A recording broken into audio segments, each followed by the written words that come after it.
नमस्कार, जेके अपडेट में आपका स्वागत है। मैं हूं साक्षी सबरवाल। हर माता पिता का एक सपना होता है कि उनका बच्चा खूब पढ़े और पढ़ लिख कर कुछ अच्छी नौकरी करे या फिर सरकारी नौकरी तो कम से कम जरूर करे। क्यों? क्योंकि उसका भविष्य हमेशा के लिए संवर जाएगा। हर बच्चे की भी ये चाहत होती है कि वो अपने माता पिता का सपना पूरा करे, खूब अच्छे से पढ़े और जब वो मेहनत करे तो उस मेहनत का फल उसे जरूर मिले, अच्छी नौकरी मिले। लेकिन वो पढ़ाई जब करे तो उसे एक अच्छा मार्गदर्शन मिले, एक अच्छा ऐसी जगह मिले, स्कूल, कॉलेज या फिर इंस्टीट्यूट्स मिले जहाँ पर वो बेहतर पढ़ाई कर सके, एक बेहतर गाइडेंस उसे मिल पाए ताकि वो आगे बढ़ सके।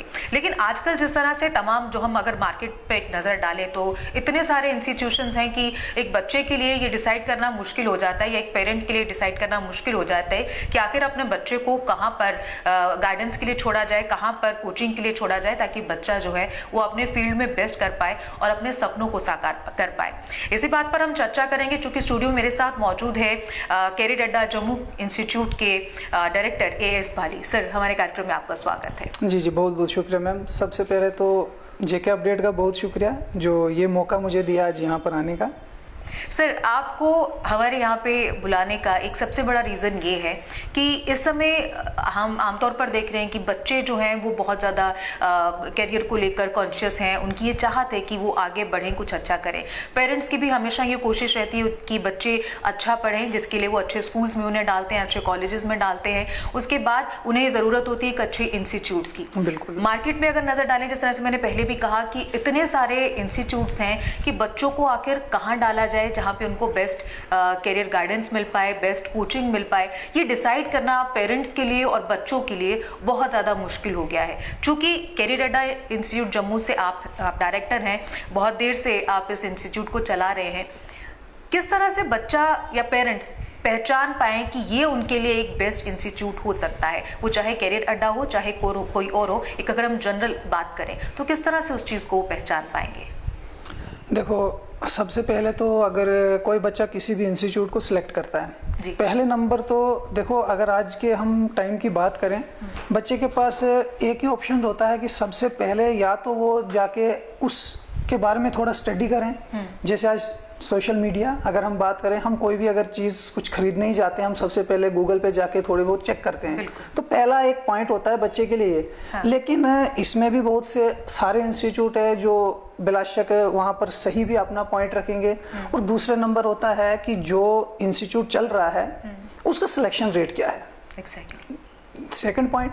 थर्ड पॉइंट होता है जो बच्चा पढ़ रहा है उस इंस्टीट्यूट में। देखो, एक सबसे मेन जो मैं थर्ड पॉइंट जो मैंने थर्ड नंबर पे बताया वो मैं बोलूँगा सबसे पहला पॉइंट है कि जो बच्चा वहाँ पर पढ़ रहा है, वो आपका फ्रेंड है, आपका रिलेटिव है। अगर नहीं है, आप कभी इंस्टीट्यूट में जाएंगे, कोई बच्चा निकलते समय मिल रहा है, आप उससे एक बार पूछिए कि आप जब यहाँ पर पढ़ रहे हैं क्या आप सेटिस्फाई हैं। क्योंकि जो देखो ना, अगर हम कोई एक मोबाइल भी चलाते हैं, हम उसके बारे में अच्छा रिव्यू दे सकते हैं कि ये अच्छा है या बुरा है। सुनने के लिए तो अगला बहुत से रिव्यूज देंगे, लेकिन वो मुझे सबसे ज्यादा बेटर लगता है कि जो बच्चा वहां पर पढ़ रहा है वो बच्चा आपको इसके बारे में बहुत अच्छा रिव्यू देगा कि मैं यहाँ पर आया था जिस चीज के लिए, क्या मैं उससे सेटिस्फाई हूँ, वो चीज मुझे मिल रही है यहाँ पर आने के बाद। तो ये एक सबसे मेन पॉइंट होता है कि जो बच्चा वहां पर पढ़ रहा है वही आपको बता सकता है कि अच्छा है या नहीं है। चलिए, मतलब कि जो वहां पर है वो ही आपको जो बच्चा पढ़ रहा है बेस्ट फीडबैक, हाँ, या जो पढ़ के निकल चुका है वहां से, वो आपको हाँ, वो एक फीडबैक देता है, जरूर देगा। अच्छा सर, एक चीज और, जिस तरह से लगातार हम देख रहे हैं कि बच्चे अच्छे से गाइडेंस भी लेते हैं, कोचिंग भी करते हैं, खूब मेहनत करते हैं, लेकिन जम्मू कश्मीर की अगर मैं बात करूं तो पिछले कुछ समय से लगातार ऐसे एग्जाम्स हैं जो बच्चों ने क्वालिफाई किए, जो बच्चों ने अच्छे से मेहनत की, कोचिंग भी की, उनका समय भी गया, लेकिन उसके बाद स्कैम में कन्वर्ट हो गए। और वो बच्चे जो फ्यूचर को लेके बहुत ज़्यादा एक्साइटेड थे कि अब जल्द ही वो किसी अच्छी जगह पर पहुंचेंगे या वो अपने सपनों को साकार कर पाएंगे, लेकिन उन स्कैम्स ने उनके सपनों को पूरी तरह से ध्वस्त कर दिया। तो बच्चे बहुत ज़्यादा डिप्रेशन में हैं, उन्हें उनके मन में एक टेंशन है कि फ्यूचर को लेके जिस तरह से वो चल रहे थे, क्योंकि समय बहुत जल्दी भागता है और आगे जो उनसे जुड़ी चीज़ें हैं वो भी बहुत जल्दी आगे भागती, कोई किसी के लिए रुकता नहीं है। तो वो बहुत ज़्यादा परेशान है कि अगर इतनी मेहनत करने के बाद भी अगर उन्हें रिजल्ट स्कैम में जाके मिलता है तो वो उनके लिए मुश्किल भरी बात है। ऐसे बच्चों को क्या करना चाहिए? हम देखिए, सबसे पहली बात है, अगर एक बच्चे ने मेहनत की है उसकी मेहनत कभी बेकार नहीं जाएगी। पहले नंबर तो मैं ये बोलूँगा, हाँ, कुछ डिपार्टमेंट में ऐसे लोग जिसकी वजह से पीछे हम देखते हैं काफ़ी एग्जाम में जैसे JKPSI फाइनेंस अकाउंट असिस्टेंट, इनमें कुछ प्रॉब्लम्स आए जो स्कैम वगैरह हुए। तो सबसे पहले तो ये बोर्ड की तो है ही है गलती, क्योंकि ऐसे लोग बीच में बैठाए हैं। जो बच्चा हार्ड वर्क करता है, मेहनत करता है, उसको निराशा हाथ लग रही है। लेकिन जिस बच्चे ने मेहनत की है, मैं उन बच्चों को यही बोलूँगा कि देखो, अगर आपने मेहनत की है, आपके पास बहुत से ऑप्शंस है करियर में। बिल्कुल। आज अगर ऐसा हुआ, हर बार ऐसा नहीं होगा। JKSSB या गवर्नमेंट को भी इस पे थोड़ा सा देखना चाहिए कि बोर्ड में कुछ ऐसे लोगों को रखे जाए जो एक सच्चाई से काम करें। बाकी सिर्फ JKSSB ही क्यों, बच्चों के लिए सेंटर की जॉब्स भी हैं। बच्चे बहुत से, अब जैसे अभी हम बात करेंगे CGL में 20,000 पोस्टें आई हुई है CGL की, सेंटर की जॉब्स हैं। अगर बच्चे ने पढ़ा है, मेहनत की है, वो सेंटर में UPSC, JKPSC, आगे जाके जो बैंकिंग सेक्टर्स हैं, बहुत से ऐसे बच्चे के पास अपॉर्चुनिटीज होती है। अगर आपने मेहनत की है तो वो मेहनत कहीं ना कहीं, आपको जरूरी नहीं है कि आप एक ही चीज पे डिपेंड हो जाओ कि हमें JKSSB में ही करना है। आप बाहर निकले मार्केट में, सेंटर की जॉब्स के लिए बैंकिंग सेक्टर में जाए, बहुत से ऑप्शंस हैं। अब अगर JKSSB में ये हुआ है, इन पे कार्रवाई चल रही है, आगे जाके उम्मीद यही करते हैं कि आगे जो बोर्ड में लोग आए, अच्छे रखे गवर्नमेंट, जिसकी वजह जिस बच्चे ने मेहनत की उनको ये चीज मिल सके। यानी बच्चों का भरोसा भी बन रहा है। और बच्चा जो डिप्रेशन में गया है, तो मैं बोलता हूँ कि उन बच्चों को थोड़ा देखो, गलती से इंसान को सीख मिलती है। तो बच्चों को ये चीज थोड़ी देखनी चाहिए कि अगर ऐसा हुआ, हमसे निराशा नहीं होनी चाहिए। अपने फ्यूचर को नहीं वो खराब कर सकते कि हमें एक बार ऐसा हुआ तो बार बार ऐसा होगा।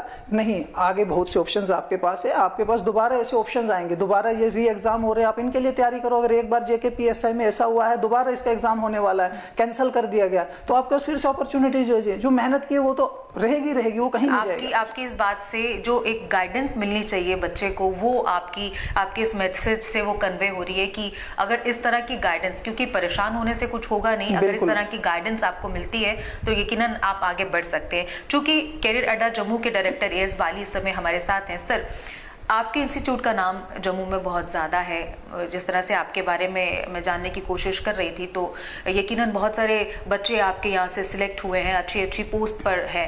क्या खास है आपके इंस्टीट्यूट में जो बाकी इंस्टीट्यूट से आपको अलग करता है? क्या स्पेशल है बच्चों के लिए आपके पास? बिल्कुल, देखो, सबसे पहले तो कैरियर अड्डा जम्मू की अगर मैं बात करूं, एक ही फोकस है कि हर घर सरकारी नौकरी। हमारा ये नाम के साथ एक टाइटल दिया गया है कि हर घर सरकारी नौकरी। इसका मतलब ये हो गया कि चाहे बच्चा किसी भी फैमिली से बिलोंग करता है। अब बहुत से, अब जम्मू एंड कश्मीर में अगर हम बात करेंगे, सर्वे किया कुछ टाइम पहले, जब अलग अलग इंस्टीट्यूट्स में हम पढ़ाते थे, हर जगह एक चीज़ देखेगी कि बहुत से बच्चे आते हैं वहाँ पर कोचिंग लेने, लेकिन वो बच्चे जो फाइनेंशियली मतलब नहीं है इतने, जिनके पेरेंट्स उन्हें डिग्री तो दिला देते हैं, पढ़ा लिखा के कई गवर्नमेंट कॉलेजेस से पढ़ रहा है, जैसे भी करके मतलब डिग्री ले लेते हैं। लेकिन डिग्री लेने के बाद अब ऐसा टाइम आ गया है कि आपको किसी भी जॉब्स के लिए जाना है, यहाँ तक कि 4th क्लास की जॉब्स, हायर UP, पहले क्या होता था, UPSC वगैरह जो KSIS के लिए एग्जाम होते थे, बाकी जो होते थे मेरिट के बेस पे ले लिए जाते थे। लेकिन अब पिछले 5-10 सालों से अगर हम बात करेंगे, बिल्कुल पैटर्न चेंज हो चुका है। अभी आपको अगर 4th क्लास में भी जॉब लेने के लिए बच्चा जाता है, उसे भी एक इंटरव्यू देना पड़ता है। अब इंटरव्यू के लिए बच्चे को एक गाइडेंस चाहिए। बिल्कुल। अब एकेडमिक करने के बाद बच्चे के पास ऑप्शंस होता है कि वो गाइडेंस ले, कहीं जाए कोचिंग, और वहाँ 2-2, 3-3 महीने के लिए 10-10, 15-15, 20-20 हज़ार देने पड़ते हैं। अब हर बच्चा नहीं कर पाता है, तो यहाँ से एक स्टेप लिया कि JNK में जितना भी स्टूडेंट्स है, हर एक बच्चे को ये ऑप्शन मिल जाए कि मैं भी कोचिंग ले सकूं। आफ्टर उसके बाद क्या होता है, जो बच्चा मेहनत करेगा जॉब तो उसी को मिले। मैं ये नहीं बोलता हूँ सिर्फ गरीब बच्चा ही जॉब ले सकता है, अमीर ले सकता है पैसे दे के, ऐसा नहीं है। कोचिंग एक गाइडेंस है, कोचिंग आपको एक डायरेक्शंस देता है कि आपके फ्यूचर को सिक्योर करने के लिए अब आपको क्या डायरेक्शंस, आगे क्या किस फील्ड में जाना है। बाकी बच्चे को मेहनत करनी है, तो हमने यही स्टेप लिया कि हर एक जम्मू का JNK का बच्चा जो है वो कोचिंग ले सके, और सिर्फ एक मात्र रजिस्ट्रेशन रखी जिसमें 35 रुपए बच्चे को साल का लेते हैं। इस 3500 रुपए में लगभग 3-4 महीने उसका कोर्स होता है। आफ्टर दैट 1 ईयर तक अगर बच्चे को लगता है कि जब तक मुझे जॉब नहीं लगती, मुझे कोई डाउट आती है, वो हमारे पास पढ़ सकता है। 1 साल की रजिस्ट्रेशन फीस हम लेते हैं 3500 रुपए। तो ये हमने एक ऑप्शन रखा कि और बड़ी खुशी की बात है कि अगर पिछले 7 साल के सफर में अगर हम देखेंगे, लगभग 25,000 प्लस स्टूडेंट्स यहाँ से कोचिंग लेके गया है। ये बहुत एक फक्र की बात होती है। और इसमें से सिलेक्शन रेट अगर हम देखेंगे बहुत अच्छा है। बहुत से लगभग 2000 प्लस स्टूडेंट्स जो है वो 6 साल में यहाँ से अलग अलग जॉब्स जो है वो कर रहा है, अलग अलग फील्ड में जो है वो जॉब कर रहा है। ये कैरियर अड्डा के मैनेजमेंट, बल्कि सभी फैकल्टीज जो अलग अलग फैकल्टीज हमने रखी, हर सब्जेक्ट की फैकल्टीज रखी, उन सभी की मेहनत की वजह से मैनेजमेंट को मिला के जो है मैं ये बहुत मतलब शुक्रगुजार हूँ इन सबका कि ऐसी फैकल्टीज मुझे मिली और आज इस इंस्टीट्यूट को यहाँ से यहाँ तक पहुँचाए और एक बच्चों का ट्रस्ट बन चुका है कि एक बच्चा ट्रस्ट कर सकता है कि नहीं हम कैरियर अड्डा में जाके पढ़ सकते हैं। तो और भी जो स्टूडेंट्स हैं जिन्हें अभी नहीं इसके बारे में पता है तो वो अगर मुझे सुन रहे हैं तो मैं यही बोलूँगा कि बच्चे आइए आप यहाँ पर, अगर आपको कोई भी प्रॉब्लम है, कहीं भी कोई प्रॉब्लम, फाइनेंशियली प्रॉब्लम है या कोई ऐसा बच्चा है जो इतना भी नहीं दे पाता है, कोई भी ऐसा स्टूडेंट है जो इतना भी नहीं दे, बहुत ज्यादा। मैं आपसे पूछने वाली थी कि अगर कोई बच्चा इतना भी अफोर्ड नहीं कर सकता कि वो साल का वो इतना अमाउंट दे पाए तो क्या उसके लिए कुछ स्पेशल? बिल्कुल, अगर ऐसा कोई बच्चा हमारे पास आता है जो ये देता है कि मैं या बीपीएल से बिलोंग हूँ या कोई भी ऐसी प्रॉब्लम घर में है कि मैं नहीं पे कर सकता बट मैं पढ़ने के लिए हूँ, मुझे पढ़ना था, मुझे करना था, कुछ माँ बाप के लिए सपना पूरा करना था, मेरा सपना है, लेकिन मुझे नहीं है इतना, मैं पेमेंट नहीं दे सकता, हम उसके लिए वो भी ऑप्शन रखते हैं। ऐसा नहीं है कि अगर कोई स्टूडेंट्स हमारे पास आता है उसे भी ये ऑप्शन दिया जाएगा जरूर कि वो यहाँ पर आए कैरियर अड्डा जम्मू में, बताइए अपनी प्रॉब्लम। अगर ये 35 देखो 3500 ये रजिस्ट्रेशन क्या है, अब बहुत से ऐसे स्टूडेंट्स बीच में आ जाते हैं जो बोलते हैं कि बोला जाता है फ्री एजुकेशन, बिल्कुल नाम देते हैं फ्री एजुकेशन, लेकिन बाद में वहां जाते हैं तो हमें मिलते हैं जी 3500 रुपया लेते हैं। बच्चों को मैं ये बताना चाहूंगा, बच्चे जो रजिस्ट्रेशन चार्जेस होते हैं ना, रजिस्ट्रेशन चार्जेस से हम अपने जो एक्सपेंसेस होते हैं वो कवर करते हैं। बिल्डिंग रेंट्स आ गया, और भी बहुत से चार्जेस होते हैं, इलेक्ट्रिसिटी चार्जेस, जो भी, इस 3500 रुपए से हम वो चार्जेस जो है वो कवर करते हैं, जिससे क्या होता है कि हम इंस्टीट्यूट को रन कर सके। बिल्कुल। बाकी बच्चों से जो पेमेंट दी जाती है वो कोई पढ़ने के लिए पेमेंट नहीं दी जाती, कोचिंग आपकी फ्री है। Registration and coaching, tuition charges जिसको बोला जाता है, इसमें फर्क होता है। अगर आप जैसे कोई बच्चा गवर्नमेंट स्कूल में भी जाता है, एडमिशन तो वहां भी करनी है, कोई ऐसा गवर्नमेंट स्कूल है जहां बताओ कि बच्चा गया और बिना, वो एडमिशन चार्जेस अलग होता है और ट्यूशन चार्जेस अलग होते हैं। ये बच्चे को पहले नंबर इसका डिफरेंस समझ आना चाहिए। बिल्कुल, और मेरे ख्याल से आपने उस डिफरेंस को बहुत अच्छे से क्लियर कर दिया कि आखिर इस दोनों में डिफरेंस क्या है और किस तरह से। सर एक बात और, कौन कौन से बैचेस अब शुरू होने वाले हैं, जो कि बहुत सारे व्यूवर्स हमें सुन रहे होंगे, वो ये जरूर जानना चाहेंगे कि कैरियर अड्डा जम्मू में अब कौन से बैचेस शुरू होने वाले हैं और कब से, क्या टाइम रहेगा? जी जी बिल्कुल, देखो बैचेस की अगर हम बात करेंगे, हमारे मॉर्निंग सुबह 8:30 बजे से शाम के 7 बजे तक बैचेस चलते हैं, हर 2 आवर्स के गैप में बैचेस चलते हैं। जो अभी फ्रेश बैच लगने वाला है, जैसे कोई बच्चा अगर सुन रहा है वो ज्वाइन करना चाहता है, तो जो फ्रेश बैचेस लग रहे हैं वो हमारे कमिंग मंडे को लग रहा है। एक बैच लग रहा है सुबह 10:30 बजे और दूसरा लग रहा है शाम को 3 बजे, तो 2 बैचेस लग रहे हैं। और जो भी बच्चा या तो निराश हो चुका है, कोचिंग ली है, या कोई भी ऐसी प्रॉब्लम कि मतलब वो करना चाहता है, वो हमारे पास आ सकता है, विजिट कर सकता है, ऑफिस में आ सकता है, उसको सीट अपनी रिजर्व करे, सीट बुक करे और मंडे से जो है वो ज्वाइन कर सकता है। और जब ज्वाइन करेगा तो डिफरेंस फिर ही वो देख पाएगा कि क्या डिफरेंस रहा पहले और आज में। सर एक बात और, अब जिस तरह से जो SI स्कैम में कन्वर्ट हो गया, वो स्टूडेंट्स, फाइनेंस वाले वो स्टूडेंट्स, क्या उनके लिए भी फैसिलिटीज हैं? क्या उनके लिए भी फिर से बैचेस का कुछ सिस्टम? देखो, जो भी हमारा पुराना स्टूडेंट्स, अगर हम SI की बात करेंगे, लगभग कोई 2000 से भी ज्यादा बच्चा यहाँ से SI के लिए कोचिंग लेके गया था। जैसे ही जब ये एग्जाम कैंसिल हुआ, हमने उसी टाइम नोटिफिकेशन डाल दी थी कि जो बच्चा दोबारा आना चाहते, चाहे उसका साल भी हो चुका है, वो यहाँ पर आएगा, उसको कोई रजिस्ट्रेशन की भी देने की जरूरत नहीं। क्यों? क्योंकि आप जिस एग्जाम के लिए आए थे वो एग्जाम कैंसिल हो गया, अब वही एग्जाम दोबारा लिया जा रहा है, तो कोई रजिस्ट्रेशन आपसे दोबारा नहीं मांगेगा, आप इजिली यहाँ पर आकर ज्वाइन कर सकते हो। कुछ बच्चे आए, ज्वाइन किया है, लेकिन पहला हमारा तो यही रहता है कि एक बार जब बच्चा पढ़ जाए तो उसको लगता नहीं कि मुझे दोबारा जान की जरूरत है, क्योंकि अब मुझे सेल्फ स्टडीज करना। हम जितना पढ़ाएंगे, जब तक बच्चा सेल्फ स्टडी नहीं करेगा, मेहनत उसको खुद करनी है, मेहनत करनी पड़ेगी बच्चे को। अगर कोई ये सुन के आता है कि कैरियर अड्डा में बोला जा रहा है कि हम पढ़ाते हैं और बच्चा पास हो जाता है, नहीं, हम सिर्फ बच्चे को एक गाइडेंस करते हैं, बच्चे को एक डायरेक्शंस देते हैं, मेहनत बच्चे को खुद करनी है, सेल्फ स्टडीज करनी ही करनी बहुत जरूरी है। दूसरे किसी इंस्टीट्यूट से पढ़ा बच्चा क्या कैरियर अड्डा उसे भी पढ़ाने को तैयार है? हाँ बिल्कुल, पढ़ाने को तैयार है। ये भी आपसे नहीं, इससे पहले भी काफी जगह पे ये आए थे न्यूज में, जैसे बात हुई थी मेरी, वहां भी ये सवाल रखा गया था और मैंने आज तब भी यही बताया था कि अगर कोई बच्चा निराश है, कहीं और जगह से भी पढ़ा है और सेटिस्फाई नहीं है, वो आ सकता है यहाँ पर और उससे हम जो है वो दोबारा पढ़ा सकते हैं यहाँ पर। कोई अगर ऐसी डाउट है।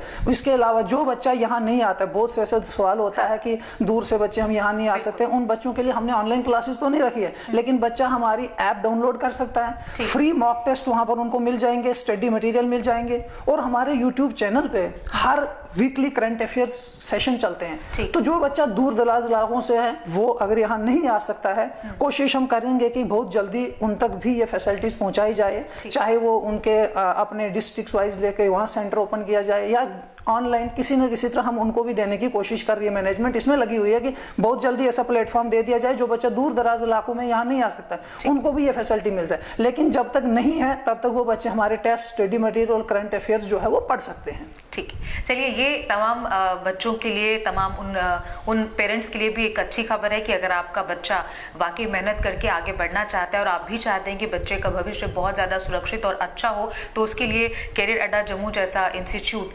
बिल्कुल आपके लिए सामने है। आप अपने बच्चे को वहाँ पर गाइडेंस के लिए ला सकते हैं। और जिस तरह से अभी सर ने सभी चीज़ों को एकदम क्लियर किया है कि फ्री कोचिंग है, किस तरह से फ्री है और कितने नॉमिनल चार्जेस उसके लिए रखे गए हैं, कौन अगर ये चार्जेस नहीं पे कर सकता है तो उसके लिए क्या खास चीज़ें हैं, वो सब बातें इनमें बताई गई। चूँकि बहुत सारे इंस्टीट्यूट फ्री के नाम पर अपनी तरफ अट्रैक्ट करने की कोशिश करते हैं कि फ्री एजुकेशन दे रहे हैं तो आ जाइए, लेकिन उसके बाद के रिजल्ट्स जो हैं वो भी सामने हैं। लेकिन कैरियर अड्डा इंस्टीट्यूट, जिस तरह सर ने भी कहा कि बहुत सारे बच्चे सिलेक्ट हुए हैं और बहुत अच्छी पोस्ट पर भी इस समय हैं, तो वो एक फीडबैक जो है इनकी तरफ से वो आप आसानी से चेक कर सकते हैं, तमाम बच्चों से पूछ सकते हैं, तो शायद तभी ये इंस्टीट्यूट बाकी इंस्टीट्यूट से अलग क्यों है वो आप ज़रूर जान पाएंगे। सर, इसके अलावा कुछ और स्टूडेंट्स के लिए कोई आपका खास मैसेज हो? बस स्टूडेंट्स के लिए यही मैसेज है, जो बच्चा पढ़ रहा है, सेल्फ स्टडीज़ कर रहा है या किसी भी गवर्नमेंट जॉब की तैयारी कर रहा है, वो अपनी मेहनत से करें।